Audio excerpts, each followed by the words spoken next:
60-an ke atas. Biasanya orang Eropa memang begitu, nanti sudah tua baru datang. Yang sekarang ini mudah-mudahan datang. Dia keliling, guide-nya itu tidak tahu menjelaskan. Jadi dia cuma cerita ini di perahu dibuat dan macam-macamnya. Saya perhatikan saja. Salah satu dari mereka dekati saya. Dia tanya, "Anda bikin apa di sini?" Karena dia lihat saya bawa buku, kan tidak ada orang bawa buku di situ. Pembuat kapal tidak ada yang bikin, rata-rata bawa alat kan. Terus saya bilang, "Tidak, saya lagi penelitian, saya lagi mendeskripsi." Bikin, "Anda dari mana?" Saya kasih tahu, "Saya dari antropologi Unhas." Terus dia bilang, "Anda bisa tidak menjelaskan kapal ini?" Saya bilang, "Saya bisa, tapi saya tidak tahu bahasa Inggris." Dia bilang, "Tidak ada masalah, ada guide kain yang menjelaskannya dalam bahasa Inggris." Saya sebenarnya agak malas karena bukan pekerjaan saya itu. Saya tidak, bukan urusan itu, urusan saya, tapi kasihan juga pikiran saya. Mereka sudah datang jauh-jauh ke sini, keliling-keliling di pasir itu kepanasan, dan dia tidak dapat apa yang dia cari. Oke lah, saya berdiri. Saya belum menjelaskan. Saya bilang perahu pinisi itu kalau mau dilihat sejarahnya, dia ada dua versi. Satu versi mitologi dan satu versi dalam konteks sejarah ilmiah. Kalau versi mitologi kita mulai dari Sawery Gading. Kalau versi ilmiah saya jelaskan dan kemudian menjelaskan keduanya. Anda tahu guide-nya ditinggal. Dan sesudah itu dia kumpul uang mau bayar saya. Ya sebenarnya itu menguntungkan, tapi saya pikir kasihan juga. Saya bilang tidak, saya punya pekerjaan bukan itu. Tapi itu yang dia cari. Nah itu yang saya pikir yang agak bilang, jangan menjual mitologi. Anda harus sedikit mengumpulkan dan meramu. Itu mungkin dalam bentuk buku, iya, karena orang luar negeri juga sangat suka membaca. Jadi kalau Anda bisa menyebar informasi seperti itu yang tidak terlalu mitologi, tidak ada masalah bagi saya. Anda bisa masukkan, tapi jelaskan bahwa itu mitologi. Jelaskan bahwa itu mitologi. Jangan dijelaskan bahwa seolah-olah itu tunggal satu-satunya penjelasan. Kan kalau Anda lihat di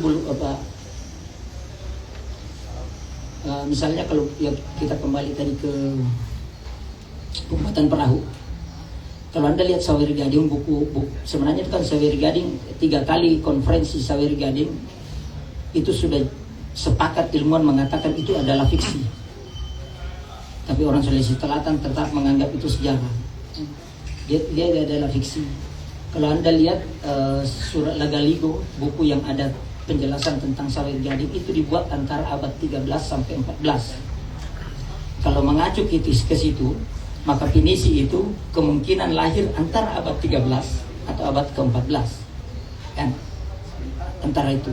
Itu berarti wajar kalau Anda baca buku-buku mengatakan Pinisi sudah 100 tahun lebih atau beberapa ratus tahun. Tapi kalau secara ilmiah sebenarnya itu belum sejauh itu. Saya lupa tahunnya. Tapi ketika Raja Goa mulai pertama kali mau membuka Benteng Sumbawu, pertama kali pindah dari pedalaman keluar dan mau mendirikan kerajaan di Sulawesi Selatan, di Makassar, di Sungai Jeneberang, itu sekitar tahun 1400-an. Itu berarti abad ke-15. Tadi 1314, ini abad ke-15. Di abad itu, 15, Raja Goa, salah satu Raja Goa, itu meminang putri dari Pindrang, putri Raja Supa. Tapi karena raja itu sudah tua, ditolak lamarannya. Dan karena ditolak lamarannya, maka dia mengirim pasukan ke Pindrang untuk menghancurkan Pindrang. Supa menang. Ketika dia kembali, dia pungut apa yang bisa dia pungut, termasuk pembuat perahu. Dia bawa pulang ke Makassar dan dia tempatkan di satu kampung yang namanya Kampung Bira, ada di belakangnya Unhas di Tol. Sampai sekarang namanya Kampung Bira. Taruh situ. Terus berlangsung begitu, orang itu mereka bikin perahu untuk Raja Goa di Bira, di Kampung Bira di belakang kampus. Sampai Belanda akhirnya menjatuhkan, berhasil menguasai Sulawesi Selatan 1600-an. Berarti sudah masuk abad ke-17. Satu abad kemudian, abad ke-18, Belanda bermaksud membuat pelabuhan yang panjang dari Makassar sampai Maros, tapi tidak jadi karena perang kan.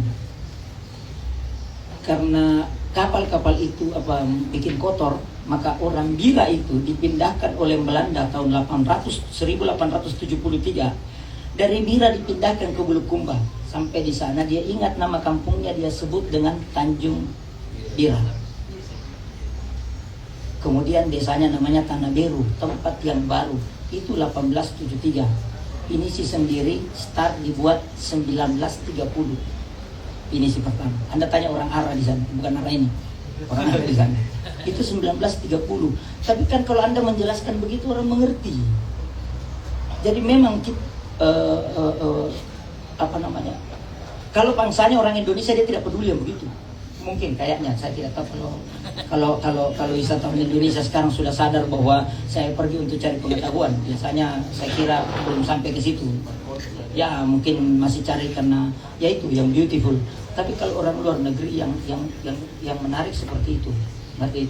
Dan sebenarnya potensi sejarah yang ada di kita, baik di Sport Monde ataupun di pegunungan ataupun di perairan itu cukup banyak kan, cukup banyak. Jadi saya pikir kalau itu memang yang mau dibuat, apalagi dalam bentuk tertulis, itu sangat bagus. Saya sih tidak ada masalah untuk Anda mungkin mengatakan apa namanya, kita coba bekerja sama. Pada saya, sisi saya sendiri secara pribadi tidak ada masalah kalau Anda mau melakukan penelitian seperti itu, apalagi kalau memang proses penelitian mengumpulkan informasinya juga, saya kira tidak ada masalah kalau yang seperti itu. Saya kira itu dulu untuk kita buka diskusi.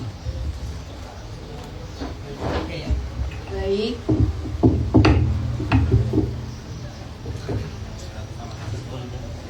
Nah, kita lanjut ke Kagam lagi nih.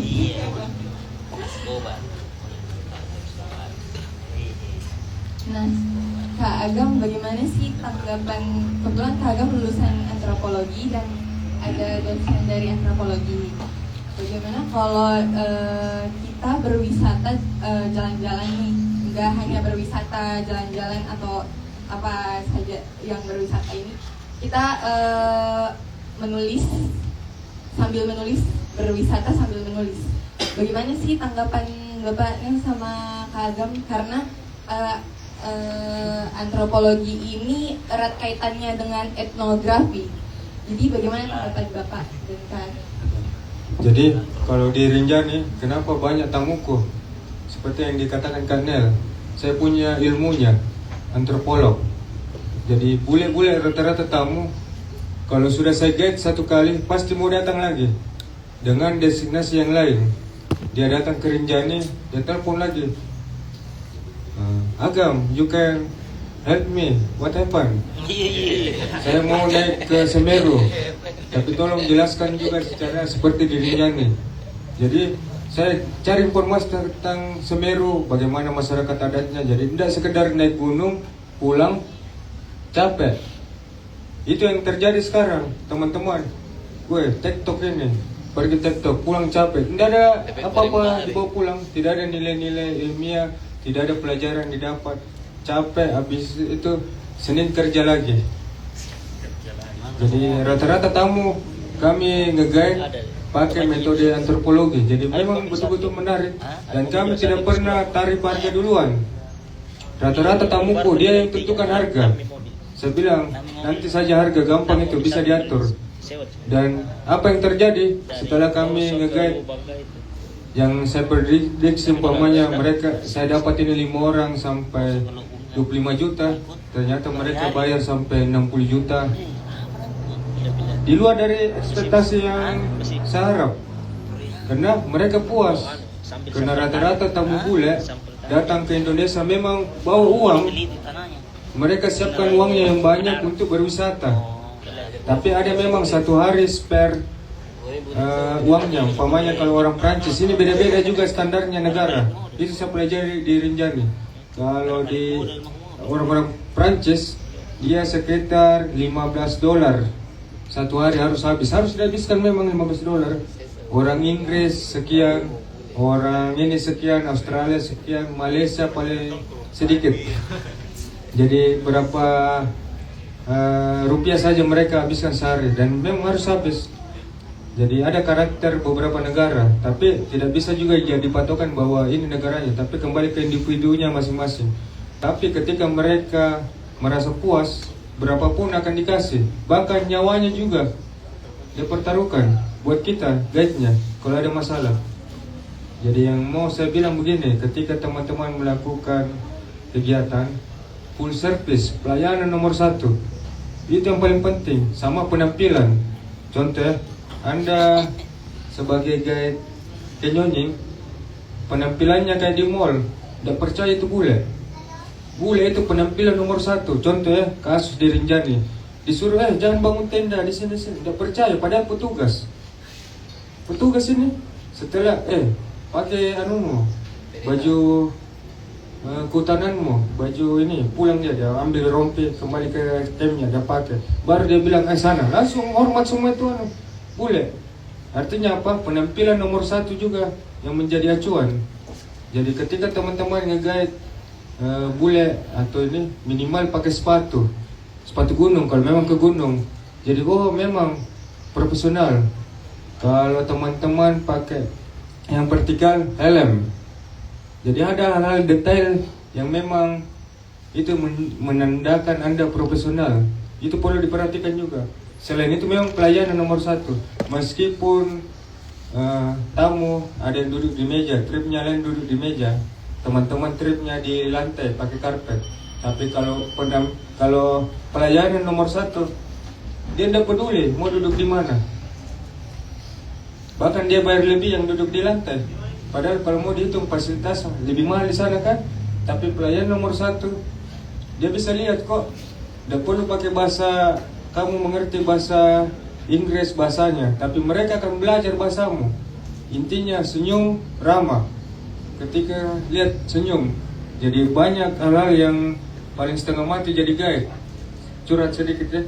Ketika kami harus bawa beban lebih dari maksimum, kemudian tiba-tiba suruh minta foto, posisinya tidak enak, lagi tanjakan begini, foto dulu. Wah, ambil HP, songkol ini, baru mau naik, disuruh minta saya foto, fotoin.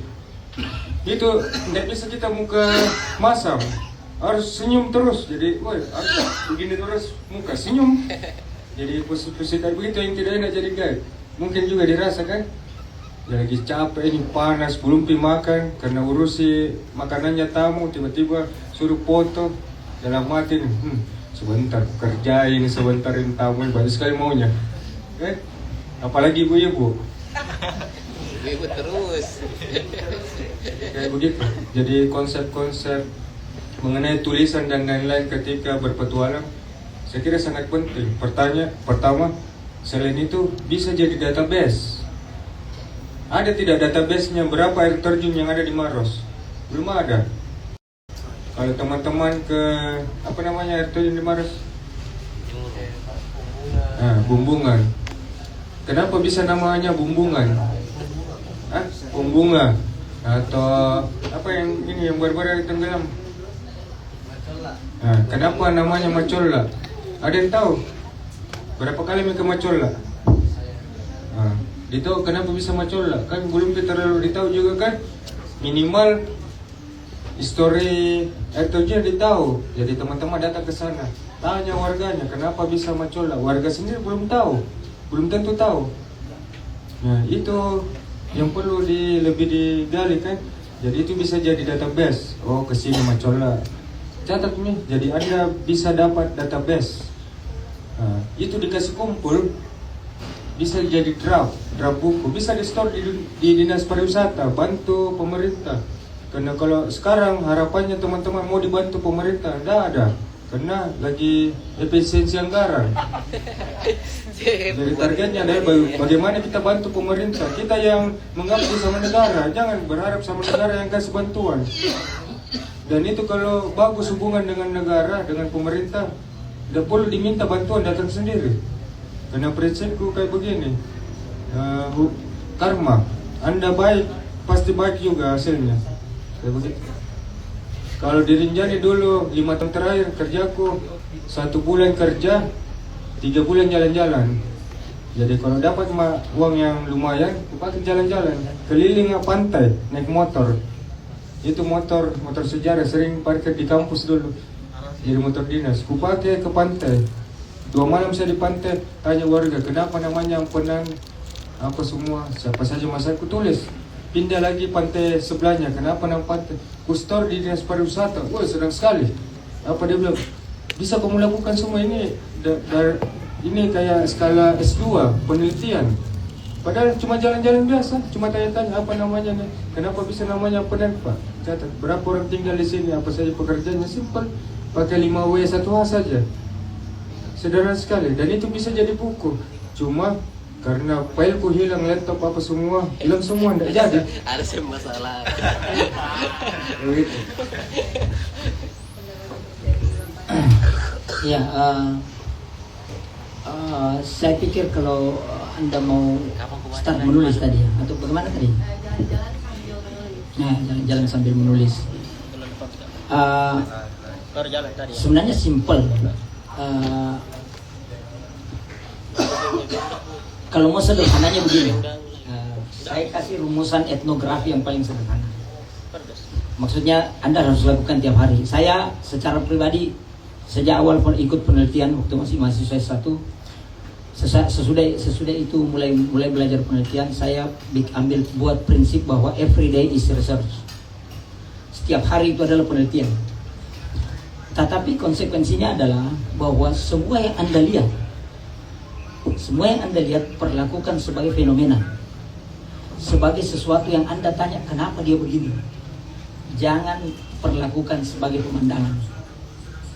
Kalau Anda perlakukan sebagai pemandangan, indahnya Anda lihat, Anda lupa ketika melihat yang tempat lain. Tapi kalau Anda lihat dia sebagai sebuah fenomena, Anda melihat sesuatu dan Anda bertanya kenapa seperti itu. Kemudian Anda pergi ke tempat lain, boleh jadi mirip, kemudian Anda bisa membuat pertanyaan baru, kenapa dia mirip seperti itu. Penamaan misalnya di persoalan penamaan tadi misalnya, itu kan simple, di Sulawesi Selatan itu simple. Penamaan itu kalau bukan dia berdasarkan fisik, ekologinya, bentuk ekologinya, maka pasti berdasarkan sejarah kejadian yang ada di situ. Anda lihat Panaikan, kenapa disebut Panaikan? Kan mendaki. Tidak mungkin penurunan, Panaikan, karena itu mendaki. Malino apa artinya? Kamu saya. Malino. Malino itu puncak dunia.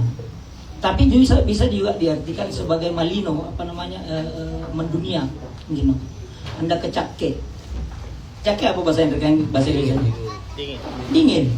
Jadi dia simple sebenarnya, tapi kan kita tahu, orang lain tidak tahu. Ya sesimpel itu. Ini Antang kan, kalau Antang kita dekat dengan Antang. Nama apa dia bilang? Nama rajanya kan? Nama rajanya. Kalau Panakukang, Tamalandrea, Anda tahu tidak artinya? Panakukang itu tempat yang selalu dirundukan. Karena dulu di situ sawah. Selalu orang rindu datang lihat pemandangan. Panakukang. Kalau kampus itu Tamalandrea itu tempat yang tidak pernah akan dilupakan. Tidak menjemukan. Ya, jadi sebenarnya dengan cara begitu Anda mudah sebenarnya, karena dia bahasa daerah. Saya yakin sampai di daerah Bugis ataupun daerah manapun dia akan pakai model begitu. Nah, itu yang dia sebut Augan tadi. Itu bagus dijelaskan, dicarikan. Meskipun mungkin dia akan ada dua versi, ada mitologi dan ada versi. Tapi jelaskan itu bahwa ini versi mitologi dan ini versi versi rakyat. Jadi itu. Nah, untuk masalah Anda mau jadi guide, kalau saya prinsipnya begini, karena prinsip itu juga sebenarnya prinsip guide. Prinsip yang dipakai di guide itu mirip dengan prinsip kalau kita menjadi asisten peneliti, terutama di kualitatif antropologi. Saya pertama jadi asisten peneliti itu tahun 96. Saya masuk 92, 96. Ada peneliti dari Belanda, program Buginesia, program Motro. Saya sebenarnya agak lucu juga itu keikut